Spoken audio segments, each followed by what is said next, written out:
All right. Hello, everybody, and welcome to Honey Badger Arcade. My name is Brian. I'm here with John, the problematic white guy, and this is the Week in Culture. Today, I have a very special show because I have some amazing guests returning.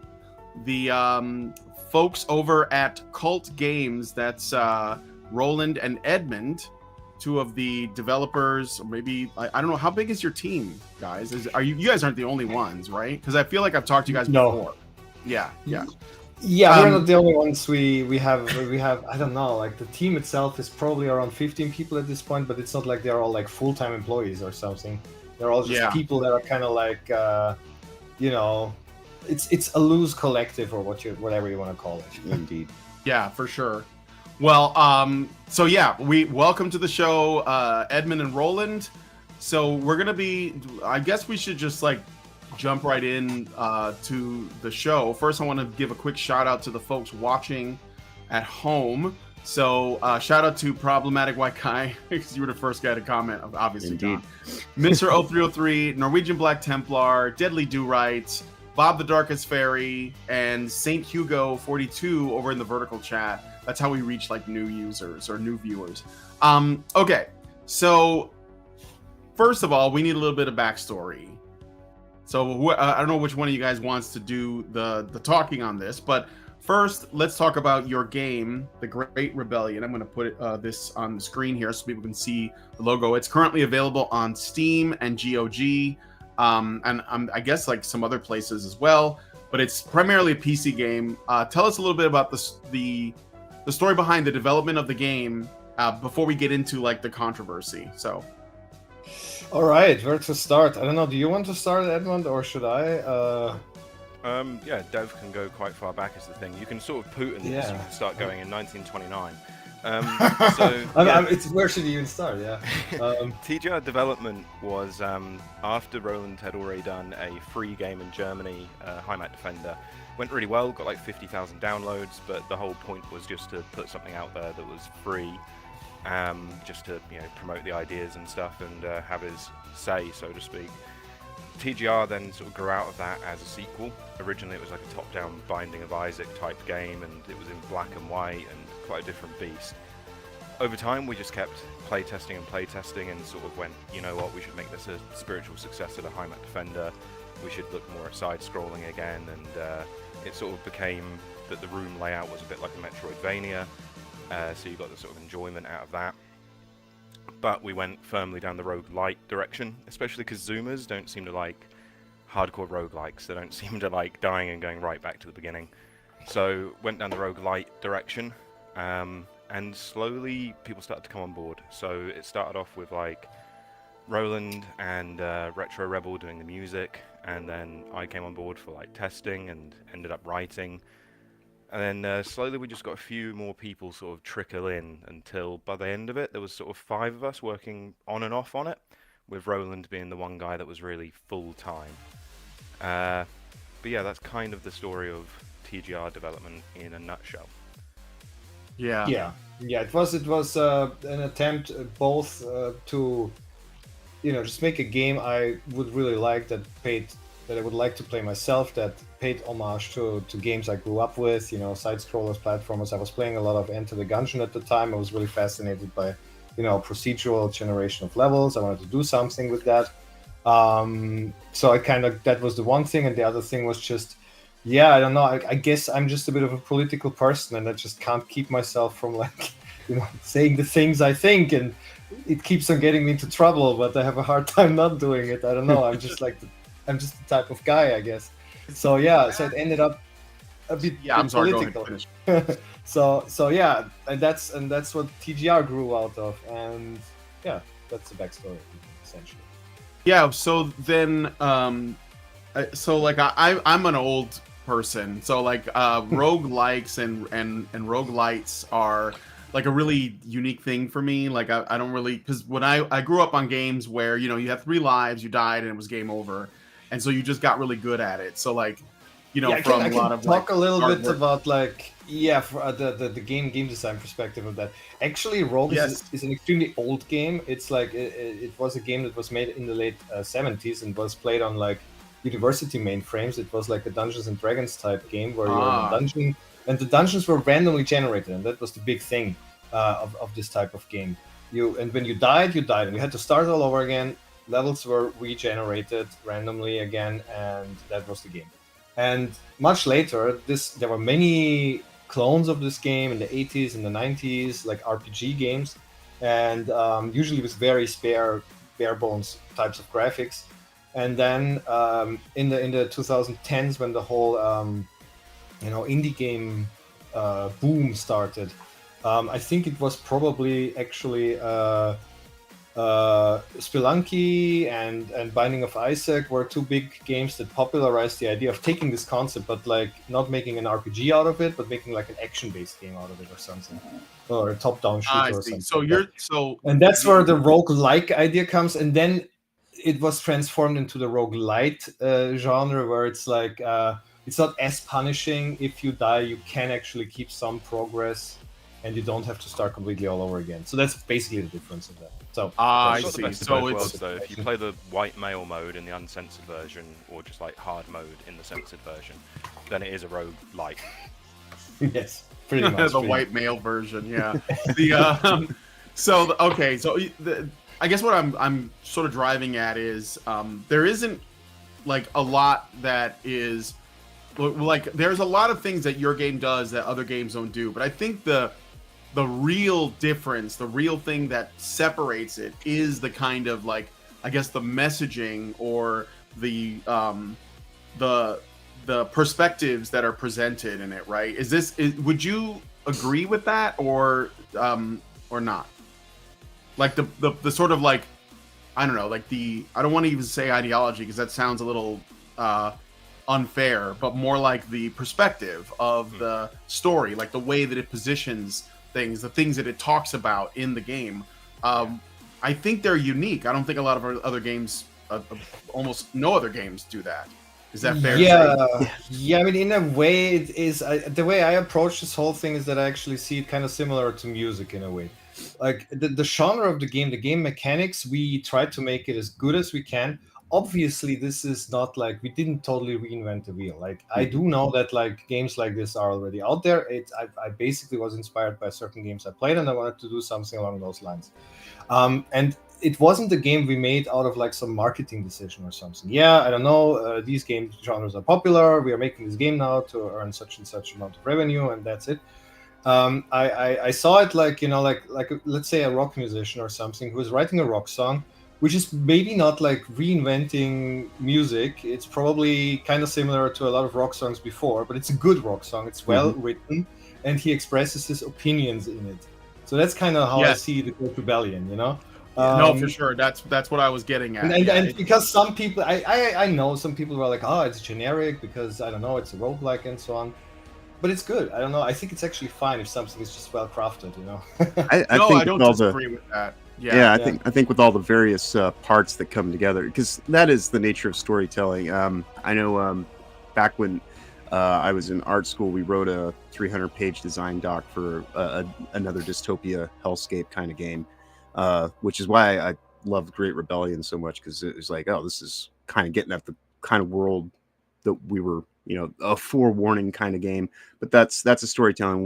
When we started that, we started with the X games, like people in the squirrel suits flying through the air and all that kind of stuff. And we just took that concept and for the game mechanics and built around it. So, where it may be similar, kind of like those roguelike elements, I think what you guys do with the story in the Great Rebellion sets it apart in a way that obviously is, caused some level of difficulty in its release.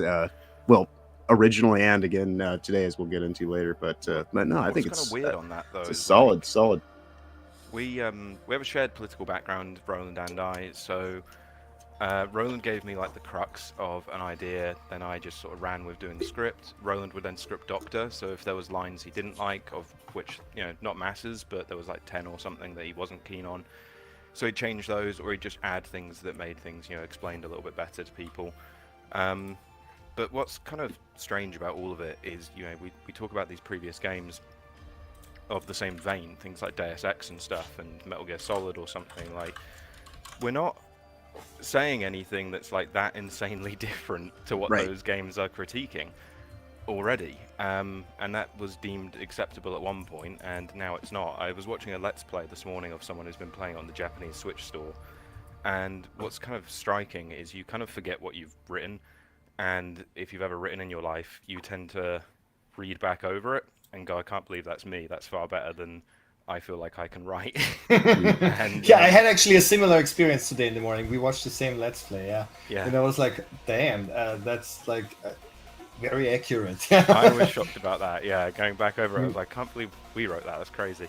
But what's crazy is like the whole first section of the game is, not to get too ahead of ourselves, but it's exactly what Nintendo's done. It's like corporations own everything, and the whole thing is extremely meta. Yeah, you can go and log onto your PC, you can post an opinion online, and they kick you off for like violating the community guidelines. You go to work, and they kick you out of work because you violated the community guidelines. Everything you do on the internet backfires on you if you use the PC. Absolutely everything ends up with minus social credit, and it's like, man, like the meta element here of what's happened to us, the irony is quite shocking. Right. Yeah. Well, we're gonna get into that in just a second. So we have this game. It is like very competently made, a lot of fun, a lot of replayability. So like, there's no issues with any of those things, I don't think. Yeah, no. And it's, I guess you guys were doing pretty well on Steam, would you say? We were doing fine, given that we are a small indie studio that doesn't have the means to do like big marketing and so on. And also, platformers are a difficult genre. They are not the most popular genre on Steam, which is different on Switch. But yeah. So anyway, given all of that, it did well. It actually exceeded our expectations. Yeah, we sold in total around, with everything counted together, all platforms, around 10,000 copies at this point, which is good for a small indie game like that. Yeah. Most the vast majority, like 90% or so of all indie games on Steam, do not manage to sell more than 1,000 copies. So I guess that's. Yeah, no, as a Steam Deck owner, I can attest that's it plays quite well on Steam Deck. I constantly am always telling people, if they're like, hey, what's a good game for this? It is, because you guys were kind enough, I think it was over a year ago, when I first got in contact with you and gave me a copy of the game to check out, and I still need to do my review of it, because like the day I planned on doing it was a whole other side story that has nothing to do with today. I won't bore you with those details, but no, it is one of the funnest experiences on a Steam Deck, most definitely. That I can vouch for, at least in my own personal experience.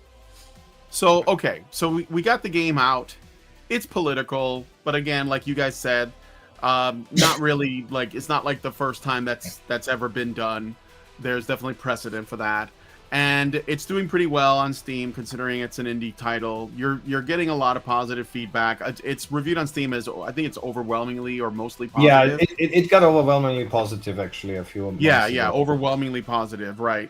So, there's just nothing there to complain about. So then you guys made the announcement that it was coming to Nintendo. So I'm curious, how did it get to the point where you were going to be like putting it on Nintendo? What was the story behind that?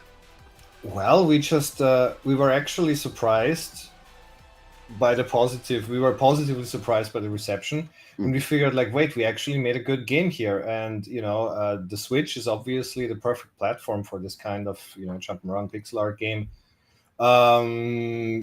Yeah, it's political, but if we tone it down, surely we can, try at least. And then I just went, okay, gotta try. If you don't try, you never know. So I just wrote to Nintendo. I told them, like, yeah, this is the Steam page of our game. We had to, like, obviously give them links to the Steam page and everything, to all the existing pages. I even mentioned that the game contains political and social commentary, but we will adapt it to fit Nintendo's guidelines. That's what I wrote to them. Right. So, okay, good. I'm glad that you're bringing that up. First of all, a two-part question to add to that, or a follow-up, if you don't mind. One, was it Nintendo, like, of Japan or Nintendo of America? Is there no difference? And then two, what are the Nintendo guidelines that you're trying to make this fit within? Yeah, so Nintendo, there is like the Nintendo developer portal, and you have to make an account there, and then like write. Did you your say application. Portland? Portal, not Oh, Portal. okay. If it was Portland, it would be like case Yeah, well, closed. then, We figured okay. this one out. Yeah, that would explain everything right there. Non-starter. Yeah, no, Nintendo developer portal, and the guidelines that I'm talking about are. I don't have it like in my head, but I found it somewhere. You know, like the usual stuff. You know, like nothing discriminatory and so on. You know, not like.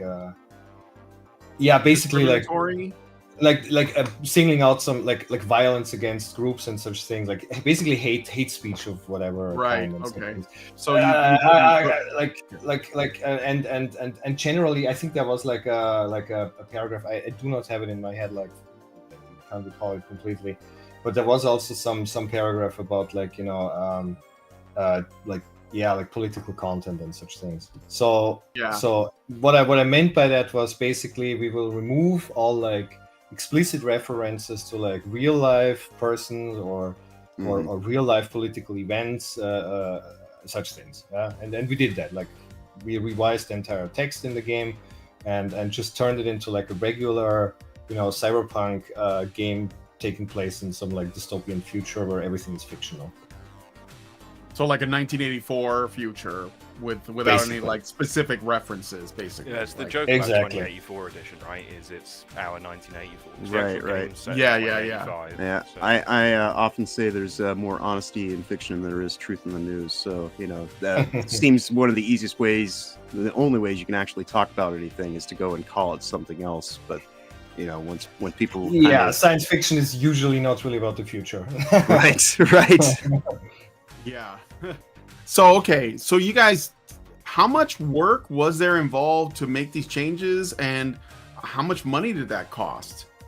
Did it cost? I mean, I assume it cost money because you had to pay. Yeah, so we had to buy dev kits. You have to have dev kits if you want to develop for Nintendo, and they cost some money. Everybody who worked on the game had to have one.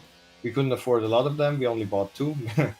So it was only 2 people who could work on the entire port, because we couldn't buy 10 dev kits or something so that everybody could play test and such.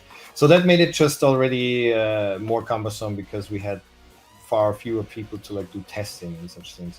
Which wasn't easy either, because when we went to Germany, people had to bring the dev kits with them as well, so other people could feedback and see it. And yeah, we had to go quite old school and analog about it.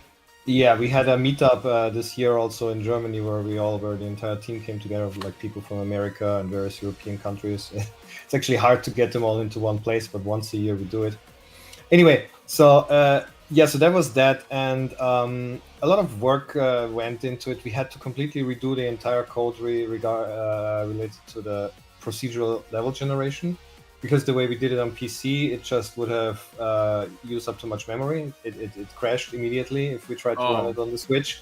Yeah. So we had to redo all of that. And of course, in the code, a lot of stuff is related to that. And we had to redo all of that. And it introduced a ton of bugs.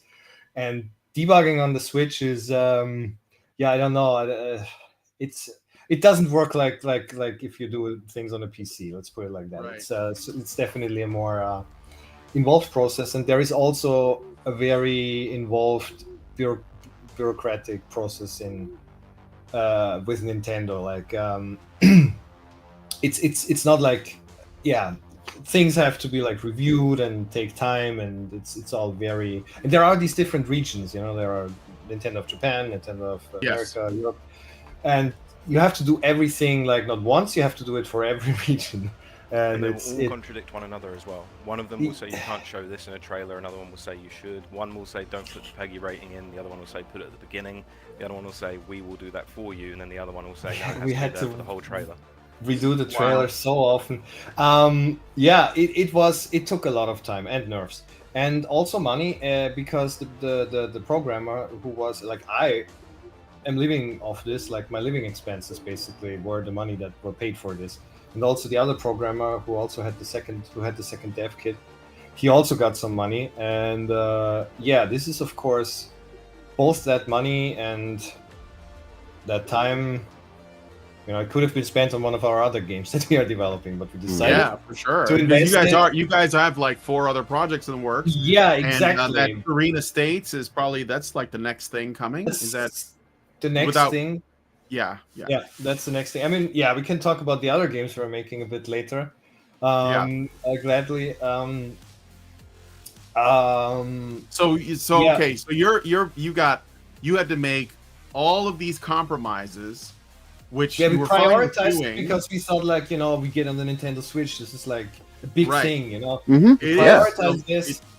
Yeah, it is a big thing because if you got your, foot in the door on like a home console portable like the Nintendo Switch, that's actually got a lot of like sort of normies play it, then that will definitely like grow your brand. I don't think it's a bad idea.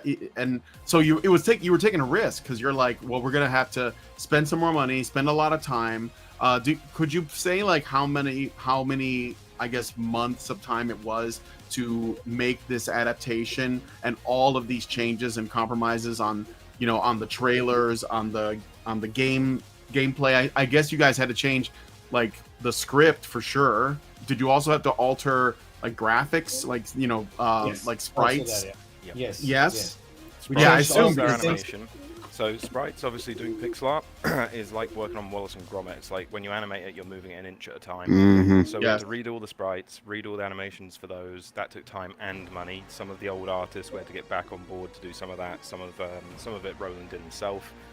I had to go through all the dialogue, which is like 20,000 lines of dialogue, one by one, figuring all those out. Everything Oh that, my like God. things like the fact checker boss, obviously, have to go through every option it could possibly say, and somehow keep the meaning to it without it being like politically Too overt. censored. Yeah, like that wasn't an easy experience, which then means all the localization needs redoing that was previously done.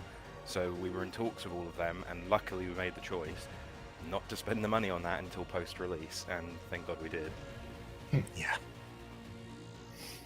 All right. So yeah. So in total, I think it was over half a year that we worked on this. I did also other things in that half a year. I didn't like commit like 100% to only this, but it took up a good time of my available work time. Yeah, it took up a lot of that for this like over half a year, and I could have done other things in that time. yeah, and so so like half a year of all of this. And all the living expenses and then all the regular expenses we have to keep the lights on and so on for that half a year that we have to pay, and that we're basically now Yeah, things people don't consider, we have to pay for our membership on our database that we use for all our bugs and tasks, and our chat systems, our email systems, like all the infrastructure costs while we're doing all of that, as well as like once you add up all of us, you're looking at well over 100 man hours easily was spent on doing this port, which time is money. That's much over more. 100 man hours. Honestly, much more. Yes. Yeah, it will be. But that's a couple 100 man hours that could have just been put straight on the Debug hold or the last guy. Yeah, it could have been on another project. So, all right. So you do all of this, and I understand like the reason behind it, because again, there's an opportunity there. You didn't want to pass it up, and then like, was it like the day before, or like what was the timing of the bad news? So it was compared to when it was supposed to happen. Go ahead. Yeah, it was like this. The game was scheduled to release on November 21st. I got an email from Nintendo of America on November 19th, where they told us they have decided not to publish the title because they think it will damage their brand or their reputation. Those were the words they used. And then I asked them like, what is that? What is the content that they object to, and how can we maybe change something or whatever? But I only got the reply, okay, please, talk to the people of Nintendo Europe because they're based in Europe. And the next day, on the 20th, I got the email from Nintendo of Europe, where they said the same thing basically. And I also asked them, what is it that we need to change? And so far, I haven't gotten any response. And let's see if we will. I will write to them. You got community mangled, it sounds like. Yeah. Possibly. So you didn't. Okay. So I was gonna say you had follow-up questions for them. What were the nature, if you don't mind saying? I don't know if you can, but what were the nature of the follow-up questions you had for for this news? Like, what did you tell them, and you're waiting on replies for? Yeah, essentially what the content is. I told them we were prepared to like remove it or change it if there is something that needs changing or that is problematic, and that's pretty much the extent. Basically, if there is anything we can do to revert this decision. Yeah, because their email ended with like, we really value our partnership and can't wait to look forward to working together again. Always very polite. Always very polite. And we're like, well, if that's true, yeah, then you gotta speak the language. Yes, I get the that. corpo. Okay, so you guys, it's been like 2 days. You haven't heard anything yet. Okay, well, I don't know if we can get into speculative territory, but I do kind of want to a little bit. Do you have any theories as to what the problem, what the content might be? Or do you think that you guys have been like, crossed all your T's and dotted all your lowercase J's, and that there's like, there shouldn't be an issue unless it's something more personal, like somebody at, Nintendo America got triggered or like associated you with something or whatever? I mean, there is still an element of satire in the game, like it's still making fun of technocratic rule and to some extent corporate bullshit. And it's still a dystopia, and it still is about brainwashing people. The general themes are of course there, but they are not worse than in, I don't know, any other kind I get that, cyberpunk. So objectively, if we were just somebody else with no history and would have just handed in this game, I am certain it would have been fine. That is the bottom line. Right. So then, okay. So this was a Nintendo of America, but it was already banned in Europe, right? Because the game was banned in Europe already, but at least Germany banned it, I think. Well, that's a different story. And I mean, of course, again, we are now entering purely speculative territory. I have no proof of all of this. Yeah. But I already mentioned that I was on the Side Scrollers podcast with Stutter and Craig yesterday, and I already mentioned it there. We did get information by somebody who worked in a gaming distribution at a gaming distribution platform, that they have been contacted when the original game came out for PC to take it down by some kind. He didn't know, that guy didn't know which one it was. He didn't remember it, but it was some kind of German official authority. Whichever one. I have a suspicion also which one it could be. Probably the Ministry of Family, but I don't know. We were very lucky as well in that boardroom for some strange reason. About 5 people had reviewed it actively because of this concern, and they all said, we think it's fine, which is quite a bold move for individuals to make. It has not been totally taken down. It has only been removed by Steam in Germany, and we highly suspect it was because of that. It makes a lot of sense if you have the whole picture. So there is no reason. I mean, again, this is speculative, but I find it highly likely that a similar thing might have happened to Nintendo, which would be pretty weird because we are not even based in Germany. Like, I'm Austrian, and we don't have any legal entity or so in Germany or whatever, and we release these games, and I don't know, some German official or whatever is just calling everybody who's publishing the Great Rebellion, take it down. That's just weird, that's just weird. Yeah. I don't know if this is what happens, but it's, since we were talking about theories, it's just a theory. It's just a theory, a game theory. Yes, exactly. So do you know, I mean, I assume this is true, but did Nintendo explicitly review or test the final build, like your toned down version, and during the lot checks? I handed it in. I handed in the final build well over a month before the projected launch, because you have actually like a deadline. You have to hand it in.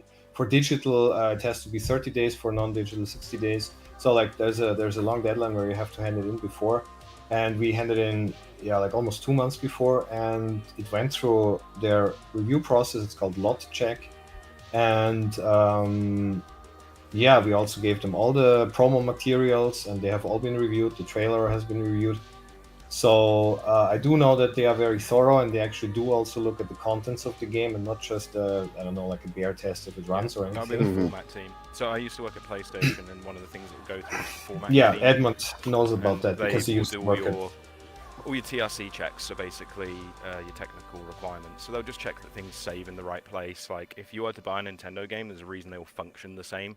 They save the same, you delete them the same, you install them the same, all that kind of stuff. So you have to make sure everything is compliant with that, so that they are making sure Nintendo customers get what they expect out of a game on their platform, and it will have gone through there. What we can basically tell here is that it went through all of that with success. It passed all of that, so that was over multiple regions. Multiple people had it go across their desk. They have to play it from start to finish. They have to get all the achievements and stuff. They have to do all that kind of stuff when you do formatting. And they saw no issue. So it passed all those members of staff independently, and then it stopped somewhere above them. Yeah. Yeah, I think that's right. I don't think there was anything. I think you guys did everything. I just don't think basically Nintendo are very precise about these things, and they review everything, and they would not put a game on their platform if they haven't actually played it, so to say. Yeah, they just wouldn't do that. On Steam, it's a different story, but yeah. Yeah, for sure. So okay, so do you have like a figure, like a estimate of the total costs that you guys put into for this Switch port? And were there's like pre-orders? Did people make or do any pre-orders for the game that maybe they're like now missing out on? Not pre-orders, because we didn't actually have pre-orders, but wishlists. People wishlisted the game. And it's a bit hard to like say the exact cost, because it's the cost of the dev kits plus my costs, my living costs, plus what we paid the other programmer. The time sink. The time sink, all the things that we now have lost because we could in that meantime, have brought another game that we're working on almost to release readiness. Yeah. And we are now losing that. So it's hard. It could be anything between, I don't know, definitely at the very least a few K euros, and could be 20-30K that we have essentially lost. At least 8K. At the very least, actually. And then the revenue could be, our estimates were putting it at somewhere between 160 and 300K we could have made. Right. Yeah, I mean, that would have been like the upper limit. Even if we just would have made like a fraction of that, even if we would have just made like 50K or so, Nintendo takes 30% of that, and then you have to deduct taxes and so on. That would have been like extremely helpful for us to like sustain ourselves until we release our next games. We have to pay people. I have to live off of this money, and all of that's gone now. Right. So it's very hard to give an exact number, but it's a huge damage for us, and it makes it difficult. We're in a difficult situation now. We have to figure out what to do next, how to keep the lights on. The only product we have for this tax year is TGR, and the design was to have TGR Switch for this tax year, right? So everything we've got coming out is next tax year. So it puts us in a very difficult position, and it means that TGR becomes our principal item again, which, I mean, good in as much as it's in the news, people are talking about it, and hopefully we can get this to a whole new player base, because TGR could go a lot further than it did originally. I would certainly hope so. I mean, it's cool that you guys were willing to try to expand the user base by going onto the Nintendo as a platform. But of course, as you were talking about the limitations that you have to put into place on the story and things like that, it hopefully people out there will at least kind of take this as an opportunity to check out the actual, I guess, uncensored or the original take that came out on Steam previously, if they're not able to get it set up through. I believe it's still available on the Japanese eShop, right? Yeah, but of course, the Japanese market is not our core market. Right. We don't really have any context there. The game is not they may not get the references, like they might just be playing it as a game.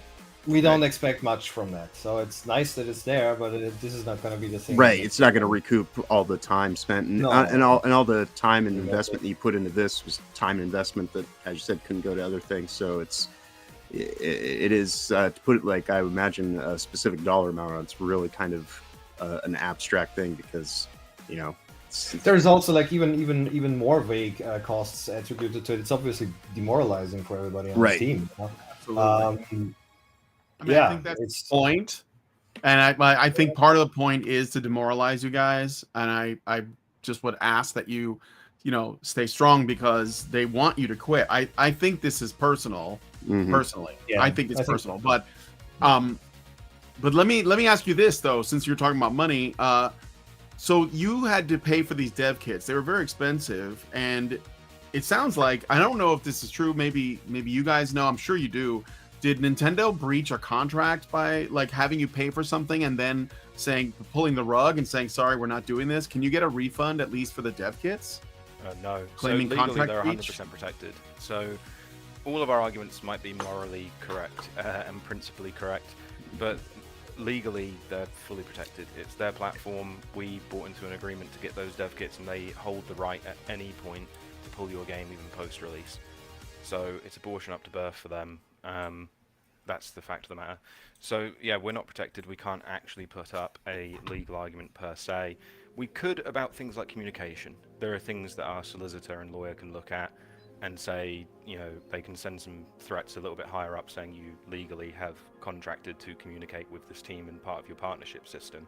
So that we can look into if we never get a reply. But legally, in terms of any costs, no, that's all on you. You basically agree that's all your decision.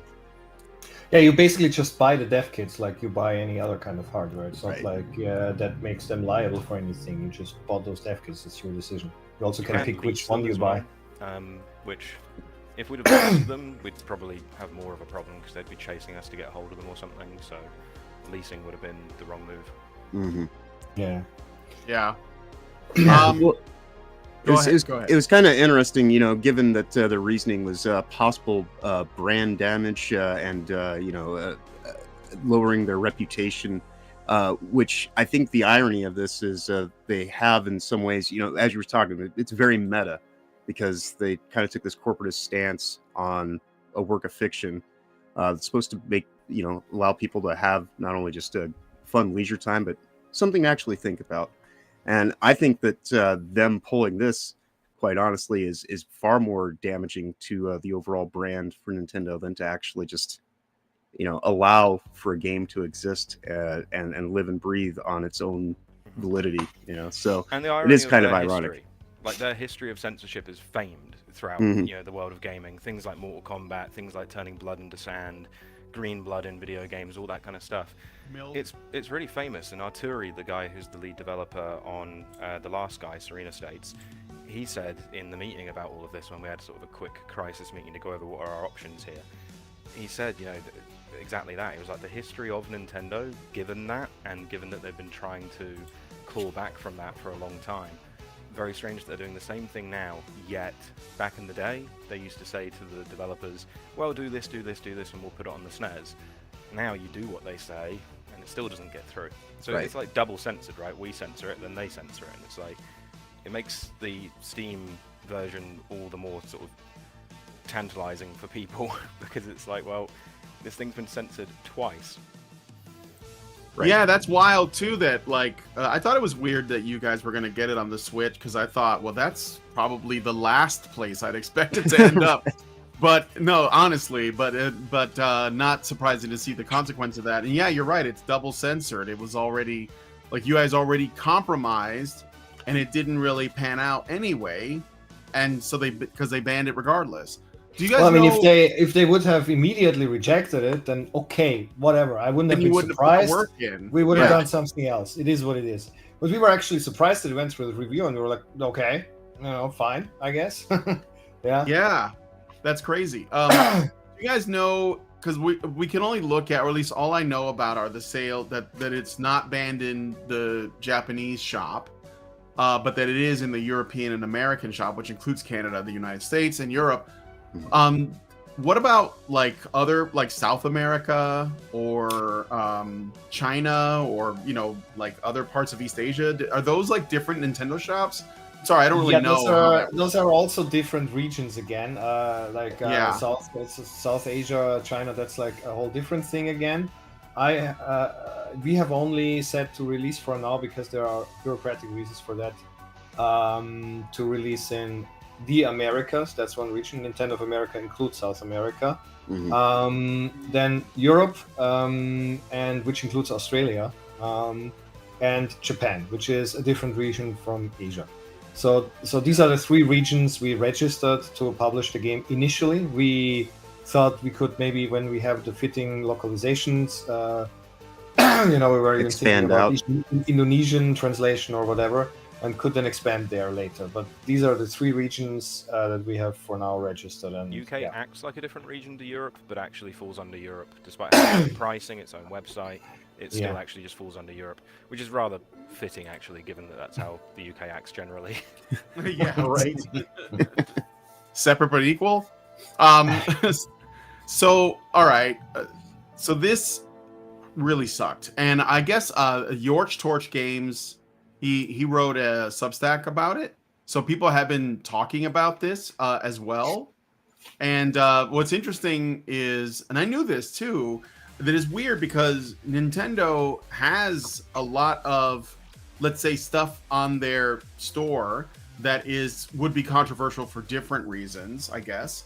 A lot of like more mature content and stuff, even though Nintendo has a reputation. So I don't think it's the content. This is why I'm like still thinking that this is something personal or ideological, especially because it's coming out of Nintendo of America and Nintendo of Europe.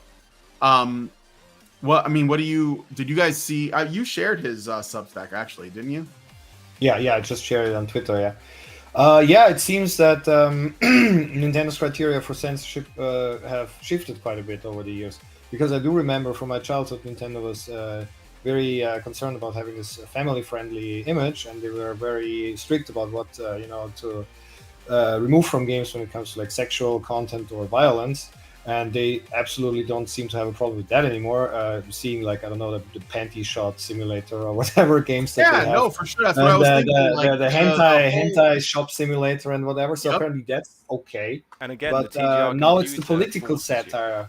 It forces you into getting like My Little Pony Club subscription, and there it is. Nintendo are forcing you into the My Little Pony Club subscription. Yeah, right. The franchise, is it called Senran Kagura, which is the Ninja Girls? That was like made on Nintendo.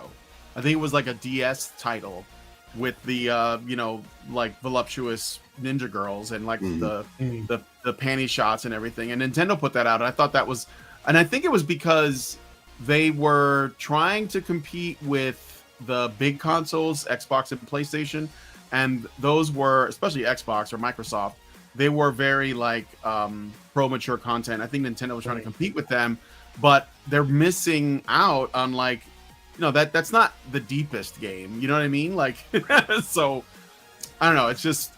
I think that's more of the issue, though. Is shallow surface level titillation and whatnot is far less, offensive than what be considered thought crime. Absolutely. That's the new thing that is like like sexual stuff was back then or something. It's like wrong thing. Yeah. I got a Rumble rant I want to read. If you guys have any questions for these guys, I'll read your comments. If you want to make sure I get to it, then send a super chat. I'll read it for sure. Mr. 0303 over on Rumble gives us $5 and says, what do the cult guys think about a decentralized future because Steam, Epic, and the consoles currently control what you can buy? I mean, in theory, it would be nice, I guess, but I think there have been attempts to build up new stores and such things, and it's just extremely difficult without already having big corporate backing. So you guys haven't had any problems with GOG, right? Like I hear a lot of good things about GOG. GOG was actually no problem at all, totally fine. Yeah, also could stay in Germany. So, and I understand that if you buy a game on GOG, it's yours. It's not like you actually can download the full game. They have this like anti-DRM philosophy. Right. I quite like that. I think that's pretty cool. I would be happy if more such stores came up, but it's like just extremely difficult to do. Like, I mean, Steam is just a monopoly. I mean, it's also, I don't want to shoot against Steam. I mean, they allowed us to stay, except for the thing in Germany, and it is just a good service. I think now that I have seen multiple platforms, I just have to say that Steam is also the most developer friendly by far. Oh yeah, it's the most painless. Yeah, that's by a long true. way. That's true. But Good Old Games worries me in the future, right? I mean, it's CD Projekt Red, and we know the direction they've been heading. So True. We'll see what the Who knows? future Maybe they holds will for that. reconsider eventually. Yeah. What's Yeah. the deal with GOG? What's the problem there? I don't know if I know that. They're just owned by CD Projekt Red. And, Oh, they're owned by they've CD been Projekt getting Red, yeah. Slowly more progressive, and they've got a whole ESG section on their Oh, they're website and stuff. definitely becoming really progressive. Yeah. Well, but the thing is, I think that one thing that it does make this challenging is that the truth is almost every dev, publisher, studio, almost all of them are progressive, like to some degree, and because that's the normal. I think that's just the normal way people like see the world, especially if they're educated in our Western schools and they come out and they want to like change the world with their art. That's just kind of like that. Unfortunately, is the default setting as far as I can tell. Would you say that's fair? Yeah, the blank slateism, right? It's absolutely what's educated into everyone. So that's what the game's kind of proven is you can poke fun at anything, you can make a nonce game, you can do whatever. But if you make fun of liberalism, then you've attacked their golden goose. You've attacked Absolutely. Yeah, Yes. it's like the whole fish in the water thing. The fish doesn't even realize he's in water, and these people don't even realize that they're swimming in liberal ideology. They just think that is what is normal. Right. So they don't even see that as like obviously you're like that. What else would you be? The worldviews are shifting, obviously. As everyone can see, worldviews are dramatically shifting at the moment, and it's sort of what people call legacy media is a very broad spectrum, and that includes games. This ESG is not a popular thing, and it's been proven time and time again. So the worldview is definitely shifting for the general public. It's just not trickling up to these control centers. Yeah. Do you guys think this is like what happened to you is more a product of the kind of ideological gatekeeping that happens in like the like I said, Nintendo UK and Nintendo America, by like these like coastal urban elite types that want to like somehow curate anybody's creations or ban people or censor people? Do you think it's more of a gatekeeping issue as opposed to like Nintendo's like DNA? Yeah. Well, yeah. The short answer is yes. I think like especially. I mean, I haven't dug too deep into it, but I do understand that Nintendo of America and I guess also Nintendo of Europe has changed direction, like has changed into this direction over the last like year or so specifically, or last years, and that has to do with change in upper management. Yeah, for sure. Or yeah, like the upper or middle management. Or upper and middle management. Did you guys see by the way, I covered this on this show like a couple weeks back. There was a great essay written by a woman named Helen Andrews called The Great Feminization. Did you guys hear about this? Everybody's been talking about it, but I don't know if enough people in the cultural space have been talking about it. No, I've actually missed this. I mean, I have actually content, but yeah. You have not I seen can it? also. I've actually. I have to admit, no. I've been very busy with like. Oh yeah, fair enough. Work. So sometimes I miss these things. Yeah. Well, it's interesting. I mean, I could send you guys some things if you like, just like some talks that she's done. So you can just play it in the background and you work on other stuff. But she's basically talked about how like our Western society has been overrun by essentially HR women. Like it's like a whole human resource like liberal woman tyranny. It's very cancerous, metastasized out of HR over the course of the last 30 years, and now is just spread into. But it's not just the HR departments. Oh, it's right. HR mentality. Right. It's affecting everything, and it's basically like a feminine-oriented way of, or like a toxically feminine-oriented way of like getting anything done, which makes it impossible for men to do anything because. Right. And I think that like that's what a lot of this gatekeeping is. It's sort of like it's like a feminized, like weaponized femininity in a way.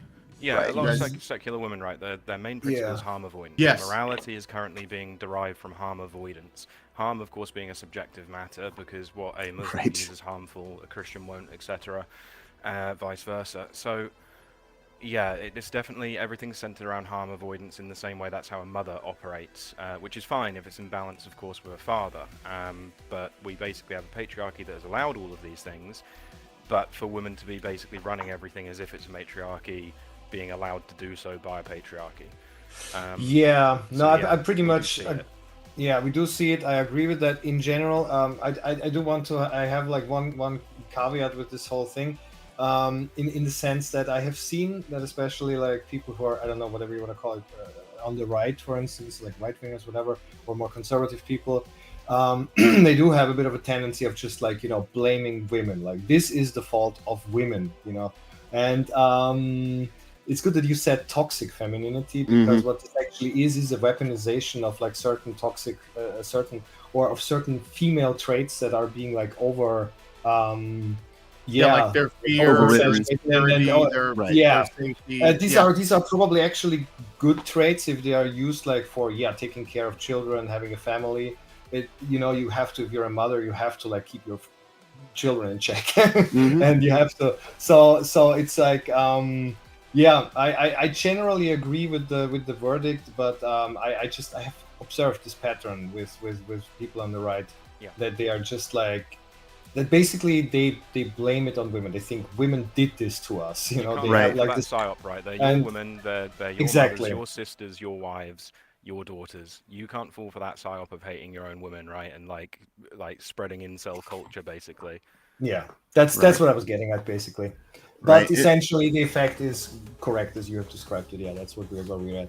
Yeah, and it's not even so much that you know, women are at the center of it. To some degree, they've been in many ways exploited for the thing that drives behind it to make it this specific brand of, well, you know, of toxic feminism, misandrous kind of, you know, oversight.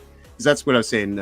You know, when they started within the HR, they kind of cattle gated, and they looked for people that had the same kind of ideological kind of mindset, and that becomes the quagmire that you kind of have to go through when you're at the lower level, just in the weeds doing the work, and then trying to get beyond, you know, to the upper levels of management and everything like that. You have to go through this screen, and if it's all just about risk aversion and you know, empty platitudes of, you know, live, laugh, love kind of sentimentality kind of stuff, it does tend to kind of grind things to a halt slowly but surely. It is used as a tool of control, as we see here. You know, like we make this game, which isn't even that like controversial in my opinion. It has like some satire in it, but like whatever. And then we are being like gate kept with like very friendly, very polite, you know, tone, and yeah. But the buck stops with men Yeah. at the end of the day. You know, men have the monopoly on force, and the buck stops with all the men who have allowed such things. So there's always that to it. That Yeah, I think that ultimately, you know, I'm not necessarily like blaming like, you know, women as like a group. I'm saying it's a certain. Well, it's like I said, Helen Andrews, a woman, wrote this, and I think it's worth looking at. But it's no. I mean, I'm not essentially- saying you do this. Definitely not. No, but yeah. It's just something I have observed out there in the world Right. on Twitch. I understand. I understand. Well, I think that it's Yeah. like just a lack of like, you know, specificity to what it is we're looking at or criticizing. But anyway, I feel like there's a little bit of a tangent, so I'm gonna bring it back because I know you guys don't have a whole lot of time. So, all right, so this is where we are now. What are you guys? I know you're just trying to like recover from all this, but what are you guys doing in the meantime? Like, what's the next steps? Yeah, that's what we've been talking about yesterday. So what we are going to do now is obviously we're trying to like get as much attention as we can to the whole thing. Try to like recuperate some of what we have essentially lost, even though that will certainly not, you know, make it worth it, but at least, you know, salvage what can be salvaged. in getting the word out there. Apart from that, we will probably restructure our approaches to some of the games we are currently working on. We still have to decide on this, but we are. It's a plan I currently have. I'm not saying we're going to do this, but something I would like to do is like take our game Dverkold, which we're working on, which is this dungeon crawler, which we originally intended for mobile, and then like an extended PC version. And this is one of the games that is far along to like maybe turn it around, actually do release it in early access for PC first, so we can generate some revenue with that, and do the mobile version later. And we can probably have an early access version of that ready comparatively soon. Obviously, there is Last Guy coming out, so we will focus on that. And just basically have to survive until we have our new games out, and try to have that happen as soon as possible. That's the basic game. I'll say two massive things anyone can do for us right now. The biggest thing someone can do for us to support us is buy TGR on Steam. Fact. I mean, it's very simple. Yeah. Revenue if you want to, yeah, please wishlist The Last Guy. That's the biggest thing. Is go wishlist Serena States The Last Guy, play the demo. But if we can get those wish lists up, that will massively help us when it comes to release. Yeah. Okay, let me ask you this. You guys said that because we know it's available in Japan. You said you looked at a playthrough, like a Let's Play. Does anyone know if there's a way for people who own a Switch to access the Japanese, like if they own it in like America, can they access the game from the Japanese store? Because I remember like on my old PS3, I think, or maybe it was PS4, I made like a Japanese account so I could download Japanese games with my PS3. And it was kind of a process, but I did it. And I'm just wondering, like, because maybe people can buy the Japanese version of your game on Switch. Right. And, like, make it, I don't know if it makes a lot of sense, but maybe if enough people do it, it could, like, put some attention on it. Because this also worked for PlayStation as well. Because if you guys remember, the original Demon's Souls was a Japanese-only release. And a lot of people were buying the Japanese version to the point where I think it was Sony. They inevitably said, okay, let's just put it out on the American stores. Do you guys know what I'm saying? So I don't know if there's a way. Maybe somebody knows. Somebody in the chat mentioned VPNs. I don't know. So we put a guide up. There is a way, bit of a process. I'm not going to lie. I think I loosely get it. What you basically do is go onto the Japanese store website on your browser and make a Japanese account for free. You then have to get a hold, using like dongs or yen or whatever, you have to get a hold of a Nintendo currency card, basically, like a gift card.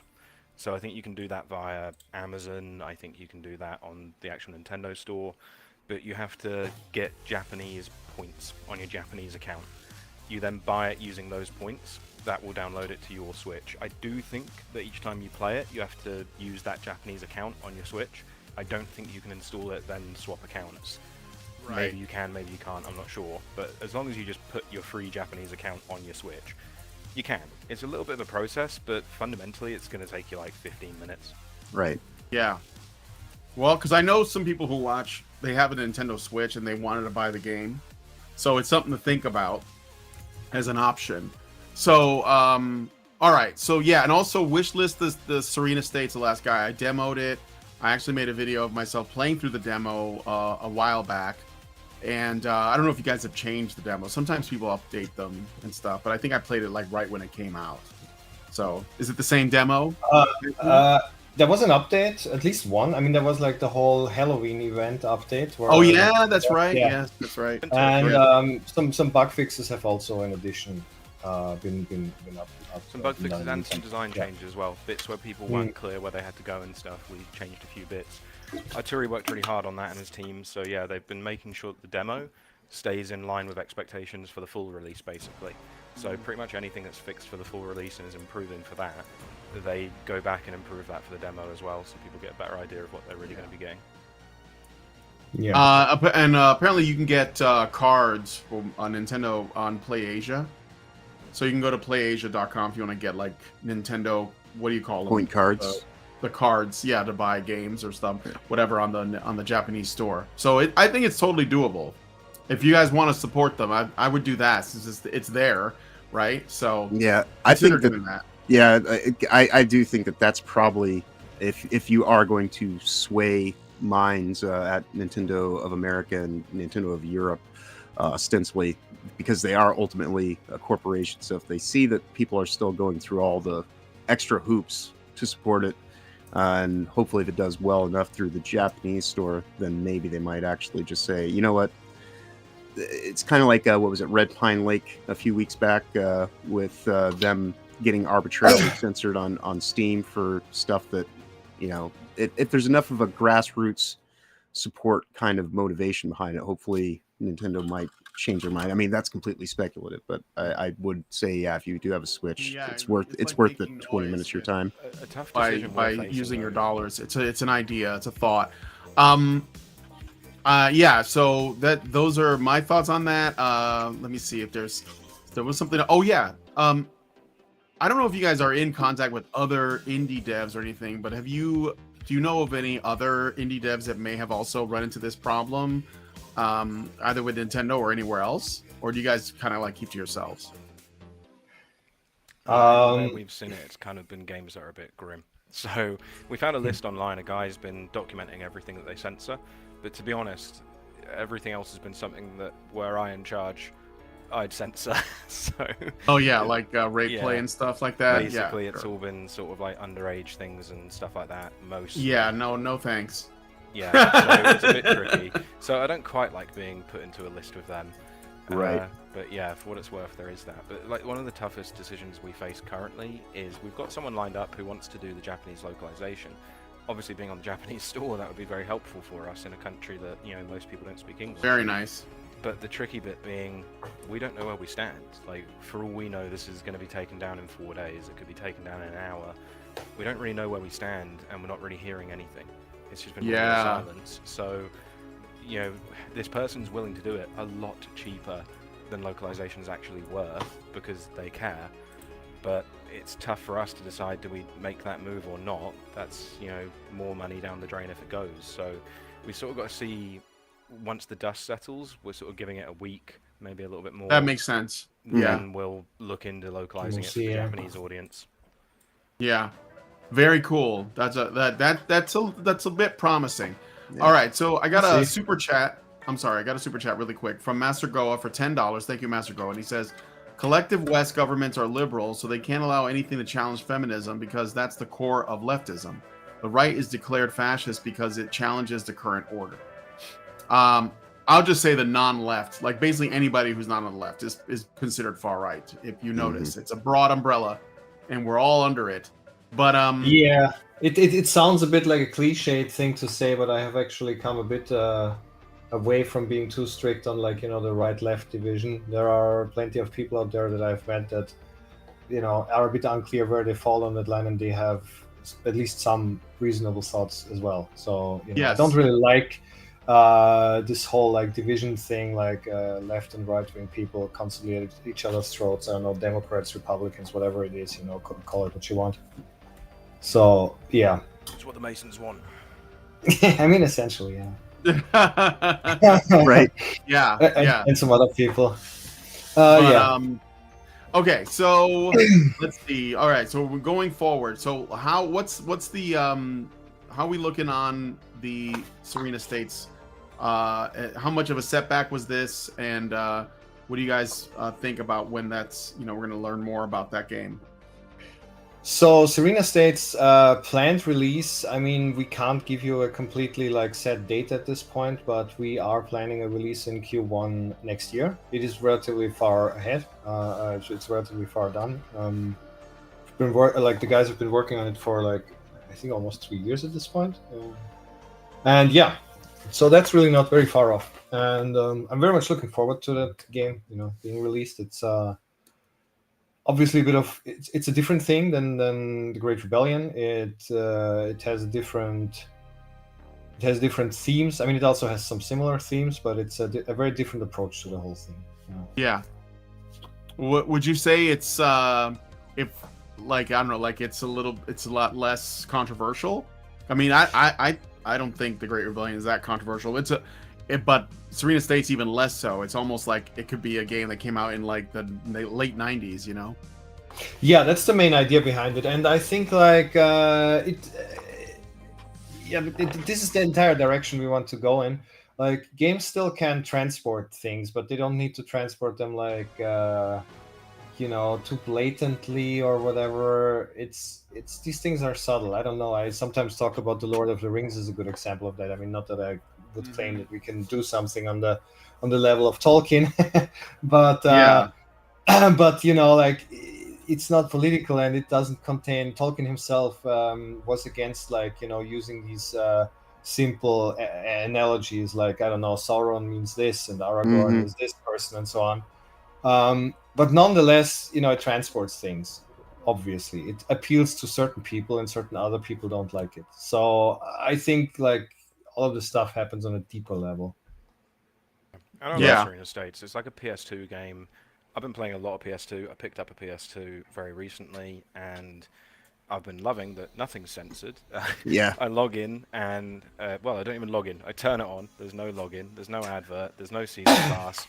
I own a game. I put the disc in. I own the play, game, and, the physical disc. Yes. Yeah. Yep. And Serena States is very much the same feel. It feels like it's a bit like a System Shock Lite is what's interesting about it, with like the visual appearance of a Ratchet and Clank game.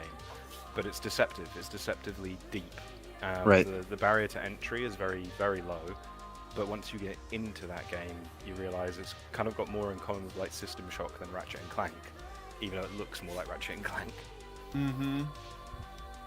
Yeah, Very absolutely. disarming and on the that- surface. What? Yeah.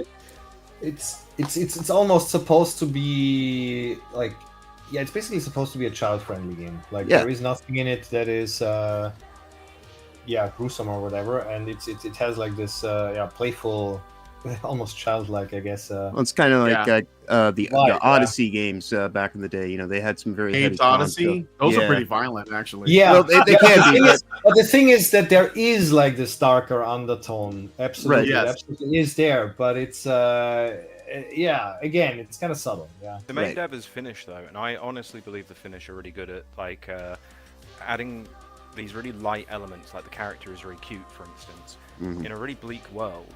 And I think a lot of Finnish creation is that way. I don't know if it's like a symptom of the fact they're in snow for half the year and then like 24-hour sun suddenly. But yeah, they seem to have a great ability to juxtapose the light with the dark, and I think that Arturi's put that really well in Serena States. Cool. Yeah, so guys, if you want to help them out, definitely check out Serena States. Is this is the Steam page, but is it also on GOG too, or? Not yet, Anywhere but I else? mean there is no reason not to put it on there. Yeah. We will try to get the game also on multiple platforms. Yeah. It's one of the pains with this Nintendo situation is we wanted it on Switch too. I mean, Right. Last Guy is like really like well suited for Switch 2 at least. Yeah. I agree with that. Yeah, no, definitely this should be like a natural fit. And well, I hope that we'll have to see what happens with with the Japanese release. I guess we'll just wait, sit tight for now, see if like they don't take it down. Maybe maybe it'll just stay up, maybe it'll just fly under the radar. My guess is that the fact that it didn't get removed from the Japanese store tells me that it wasn't Nintendo at the top level. It was definitely people at the in the local, like, sort of, I guess, offices, America level that had an issue with it. So I guess we'll see. Yeah, I just find it all very confusing because they claim that it is damaging the brand and the reputation of the company, but apparently it doesn't do that in Japan. I understand there are different cultural sensibilities, but shouldn't it be the same everywhere? I don't know. It's very strange. No, I don't think so. And not just because in Japan there's no context, or at least some context is missing. I think it's legitimately because there are people that work in the Nintendo of America offices that are actively opposing this on ideological grounds. Period. Like that's all I can say. But Japan must have received emails about it, right, from these other branches. and I guess they all stood around the computer, read it, tried to make sense of it, and couldn't. Well, there's not much to make sense of. I mean, it does seem like it's just a case of hypersensitivity being taken to an obscene level. I think there is still, as I said, like there is still that theory that I have that it literally is like still the Germans who are like butt mad at us.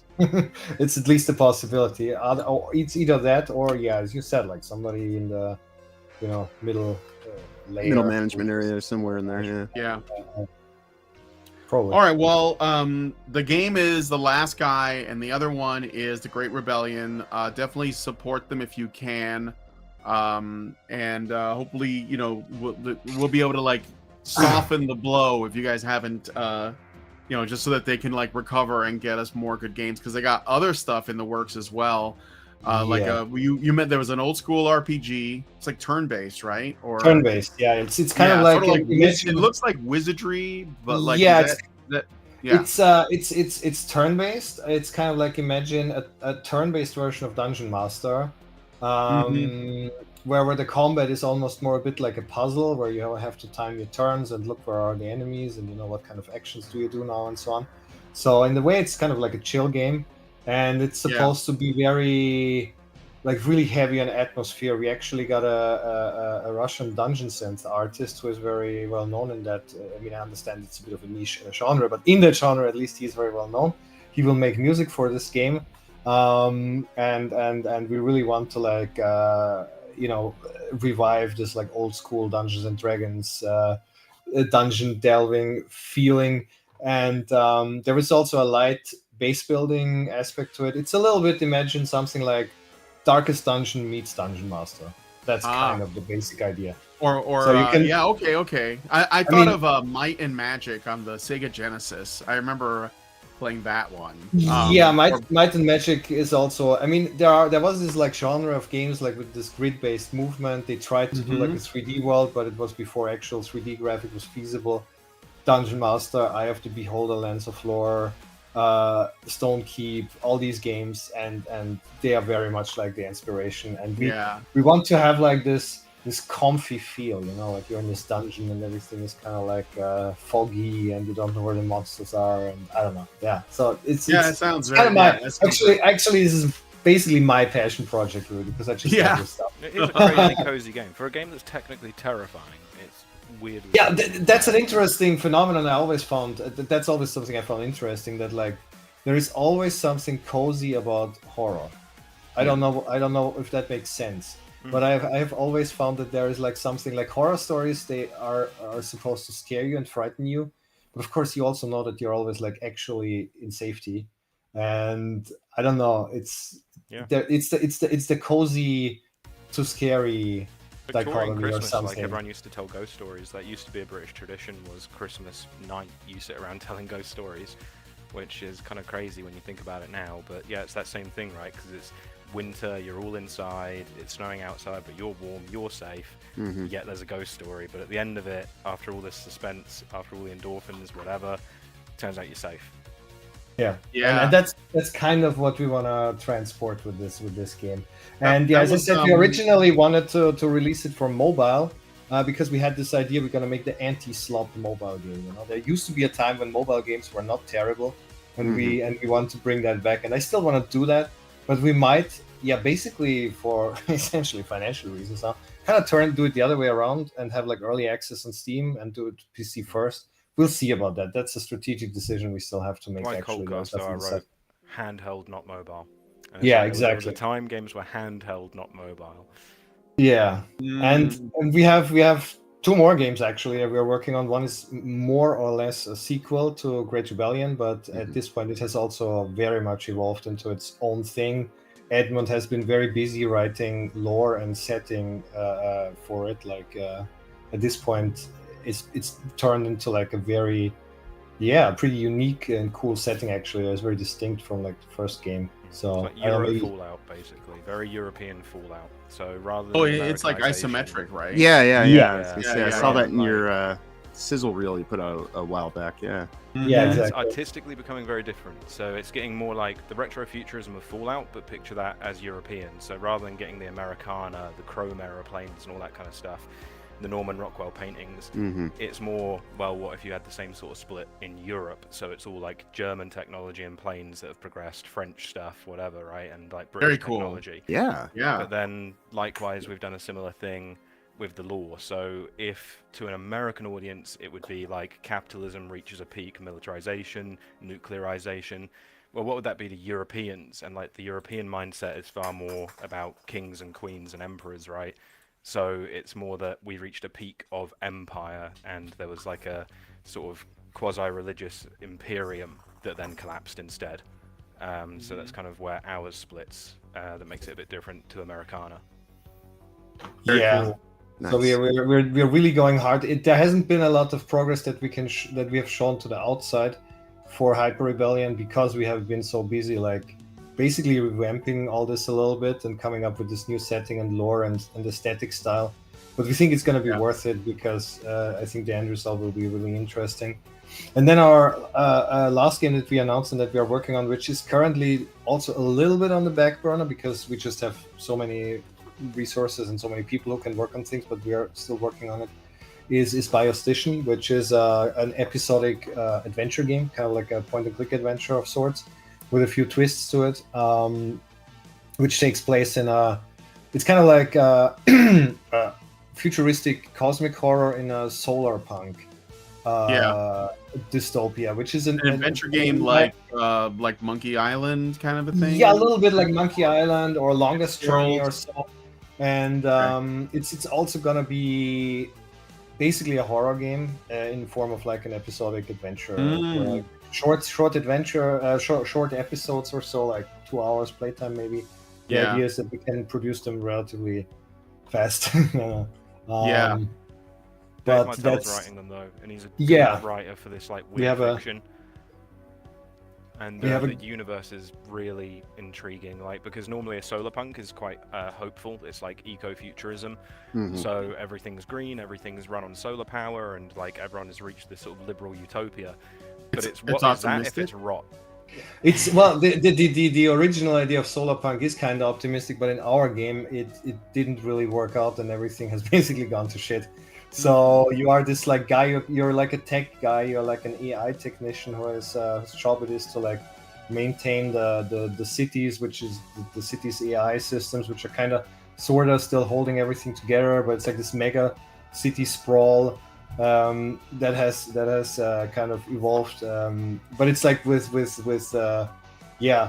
everything is like plant based, and there are like plants growing on the skyscrapers and so on. So it still tries to be this utopia, but it's kind of falling apart. And you are then sent to like an emergency where you have to fix some technical thing, and well, then you uncover something there, and from here the story takes off. I might be right or wrong, Interesting. but like the AI is less technological, more spiritual in a way. Like, well, it's both essentially. Like it's not like we have just decided to basically never decide like will it be like supernatural or is it just AI, because or if there's like like those two things could are actually like have like something in common, like there's something about I don't know, like there's like a how do I put it, it's like they could be the same, or that they're like they're very blurry, there's the blurry line between technology and spirituality, hence the name Biostician, right? Biological superstition.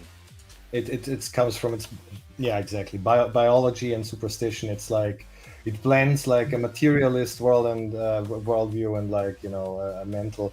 I mean, I don't want to go like too deep into like some philosophical topics like that, but it's basically I'm not a materialist. I don't think everything is just atoms and so on. So essentially, at some point, these things, if you think about like AI and technology and also like mental states, these things, are they maybe actually kind of the same at the end of the day? So that's exactly that's the basic idea. That's what I'm saying. Yeah, for sure. So okay, we went over. I'm sorry. I know that you guys said you only had an hour. But it's been really interesting to talk. So yeah. Yeah, I'm glad. It's good to catch up with you, and definitely still want to play some games with you guys. So I don't know if you got. Oh, like, yeah. I'm always talked bringing up about Space Marine Space Marine. I think that'd be fun, but we could do other things. I don't know, Deep Rock Galactic, Helldivers, like whatever. But before I get onto that, let me just also say that I guess some people on your team have had some new members of their family added in while this was all going on, right? Yeah, first, me, I'm about to have that. My wife is very pregnant at this point, and will probably give birth in about 1 week or so. Whoa! So Congratulations! Thank you. Which is kind of a big deal because I've been very sick like a few years ago, and I had cancer and had chemotherapy. Yeah, I understand that you had cancer. Same here. Which actually, okay. May I ask which? So we have that in common. Yeah. What kind of cancer was it? Lymphoma, so like the white blood cells. It's kind of like leukemia a little bit, essentially. Yeah. It's a blood cancer. And I had to undergo chemotherapy, and of course that tends to make you infertile. So I'm very grateful that I'm in this position again of having another child. I would have just wished that this whole Nintendo thing would have went over, because then I could be a bit more relaxed now. But nah. So thanks, Nintendo.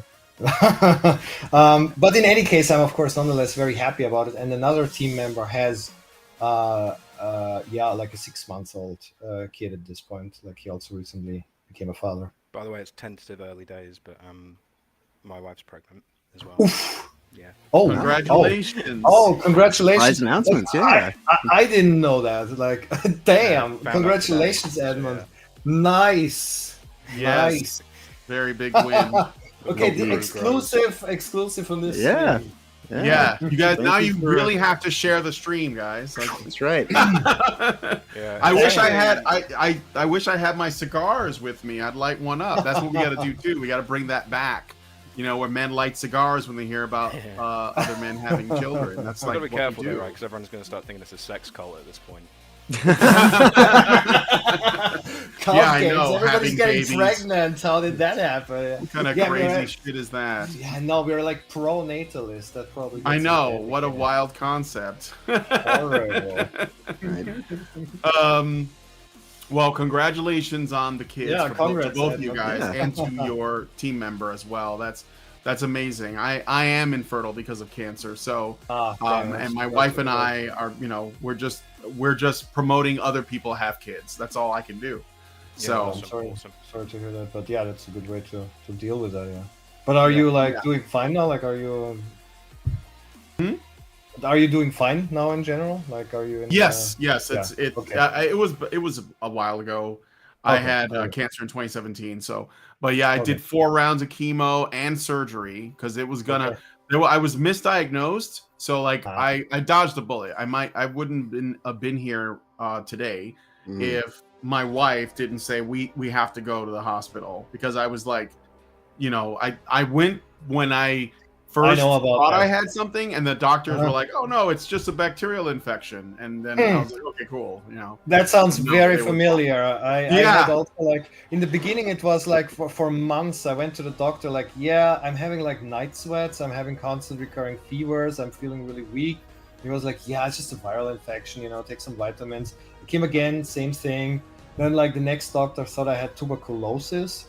And that was then negative. And then when I actually went to the hospital and have been diagnosed, like I already had like such a low immune system and such a low white blood cell count that I basically could have died pretty much any time from any infection. So I actually also got pretty lucky in that sense. So yeah. Thank God for wives, right? Because like, we just don't if not. Yeah, that's true. Right. Yeah. Okay. So much for history with that. Yeah. Well, yeah, I'm glad that you're fine, but same for you. All right. Well, okay. So with that said, again, guys, we're gonna wrap it up here. I'm just gonna end the show here because I think it's gone. Oh yeah, no, this is and the other stuff. Fine. Yeah, this is good. This is good. I really appreciate you guys coming on and spending time. And again, I want to play Space Marine 2, man. Like, I think it'll be fun. We're just gonna scream for the Emperor like for the whole game. Yeah, I just want to say like brother. Yeah. Brother, That's literally every time I play it every so often now, right? And I'll just go into a random co-op game, and I'll just start shouting for the Emperor just to see how the other guys react. And every time I do it, they all say it too. So I'm like, okay, good. We are friends now. Nice. There's no heretic detected. Heresy detected. Yeah. We're all the same guy underneath. That's the thing. Yeah, exactly. We all like metal. We all like Warhammer. Everyone's the same guy. Yeah. Oh, and speaking of, I forgot to mention this real quick. Vermintide 2 is available for free on Steam right now. So until if you don't the 24th. Until the 24th. Yeah. So you only have a couple days, but get it. It's still good. It still holds up, and it's a fun time. 4-player co-op. I think it's got like a like an AI director, so like they'll send hordes of monsters after you every so often. So check it out if you could. Available on Steam for free for the next couple of days, so you might as well get it. All right. Anyway, cool. Thanks for that. Yeah, gonna get it. Yeah. So guys, again, thank you so much for coming on the show. Where can people find you if they want to, like, other than the games that I already pointed out? Yeah, I mean, we have a Patreon, and on our Patreon, if you subscribe to it and to the paid subscription and support us that way, you will get exclusive updates and infos about all the games we're developing. So Hyper Rebellion, Biostation, World, and Last Guy. You get exclusive concept art and so on. Like, you can watch us develop those games basically on our Patreon. Nice. So that's definitely a good place to start. Did I forget something, Edmund? No, then apart from that, it's all the usual places. So we're on X at Great Rebellion, so GR8_Rebellion. That's where we sort of get the most interaction from fans. We respond to almost everything. So if you comment on the Cult Games YouTube, if you even go on our TikTok, which is the demonic hellhole we don't like being on, but there we are. But yeah, we're sort of everywhere you can expect to find us, really. We have an Instagram, which is throttled to hell. It hasn't gained a follower in about 3 years, and we've done all the official checks, so we know it's throttled. But we still upload there. We still make sure that everyone's getting the updates wherever they are. So that's kind of your best bets. And last but not least, Telegram is a really good one. Telegram is where we're the most open, we're the most honest. We show you a lot of the updates. A reasonable amount of the stuff that you would get on Patreon, you'll get on Telegram, but that's more just to reward that they're sort of devout followers, as it were. Before I forget, we also do have a Discord. Yeah, I was gonna mention that if you guys didn't. I was gonna say, I know you guys got Discord. Yeah. Discord's worth it as well. We put playtests in there sometimes. We gather people together for QA testing. I also sometimes Serena States, we often put it in there. Yeah. If people want to playtest, they best join our Discord. Yeah. All right. Yeah. All right. Well, yeah, but you guys need to update the Discord link, because on the X page I went there and it said that the link is dead. And Discord's a little bit confusing, so I could have sworn I used like a link that doesn't expire, but apparently yeah, it did for me. It told me that it was expired, but I don't know. Okay. Maybe I don't know what I'm doing. No, it's that sounds likely. Yeah. Well, probably is then. Okay. I'll just update. All right. Well, anyways, but okay, thanks. Yeah. No, for sure. So yeah, definitely check those guys out. John, I know you wanted to. Where are you going to be at? Today I was going to be doing an episode of the Jester's Act just shortly after this episode ended. However, as Thanksgiving is coming up, while we were having today's interview, I was sent a Discord message saying, hey, can we put it off till next week? So I'm actually going to have the rest of the day off, which is kind of nice. But tomorrow you can find me. We'll be watching or reviewing season 7, episodes 3 and 4 for Red Dwarf over on Will of the Fans channel for WTF Live. I affectionately call it Time of Red Dwarf in Space, starting at 9 a.m. Eastern early in the morning. And you can always find me there throughout the week on Sundays, Tuesdays, and Thursdays at that time. And then on Sunday evening, I'll be hanging out with Toasty on her channel. We're still here exclusive on Rumble because, thought crimes abound. And we're waiting for the strikes to roll off, and then we'll redebut in YouTube in January timeframe. But that will start at 8 p.m. Eastern. And you can always find me there with Toasty on her channel throughout the week on Sundays, Tuesdays, Thursdays, and Fridays. And then obviously that'll bring us back around here to next Saturday, where I'll do this. And then I'll do the episode that we're postponing for Jester's Act. And that starts at 2 p.m. Eastern when we do those episodes. And I'll always, shout those out when we do them here. But it was great having you guys. I'm so glad that you got back to me when I reached out, because when I saw the news about the 2084 edition getting delisted, it was quite an annoyance personally. Although I will say, if nothing else, I guess I can thanks very little Nintendo, but I grabbed the image for today's thumbnail. I actually got that from Nintendo's eShop in the Google search, because when you actually go to click on the link, obviously it says page doesn't exist anymore. But yeah, so I was able to do that. But it was great having you guys here today. But yeah, thanks for having us. Oh yeah, anytime. But as I always say when I end these things, y'all have a wonderful week going forward. Of course, safe travels ahead, and definitely be awesome as always. So, all right. Well, thanks guys again for coming on the show. If you guys that are watching, if you like this video, please hit like, subscribe if you're not already subscribed, hit the bell for notifications, leave us a comment, let us know what you guys think about what we discussed on the show today, and please, please, please share this video, because sharing is caring. Thank you guys so much for coming on this episode of Week in Culture, and we'll talk to you guys in the next one. Long live Vivian. With the glass ceiling broken, all the oppressed groups shall prosper, especially the most oppressed group of all, gamers. I want people in the industry to be a little bit louder about people being mean to other people, and maybe say it's not a good thing. Yeah. Maybe say we don't want you around if you're going to be a cunt. Yeah. And hateful. And that the games industry is diverse naturally. Not because anyone's making them be diverse. Because the world is diverse, you stupid motherfucker. And if you have a problem with that, come fight me. Physically. Bitch. Has anyone taken you up on that yet? No, because they're all pussies. Yep. Down here, salt is a way of life. Obviously, the environment down here is all salt. The ceiling's salt, the floor is salt, the walls are salt, and to an extent, the air is salt. And you breathe that in, and you can constantly taste the salt.